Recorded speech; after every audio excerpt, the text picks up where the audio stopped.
আমরা আমাদের আজকের এই মশাল মিছিল এবং মিছিল পরবর্তী সংক্ষিপ্ত সমাবেশ থেকে অবিলম্বে স্বরাষ্ট্র উপদেষ্টার পদত্যাগ দাবি করছি।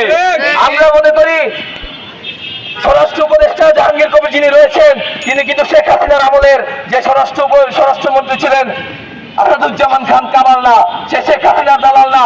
তারে সরাসরি আমরা ছাত্র জনতা নিয়োগ দিয়েছি, স্বরাষ্ট্র উপদেষ্টার পদে বসিয়েছি জনগণের জানমালের নিরাপত্তা দিতে।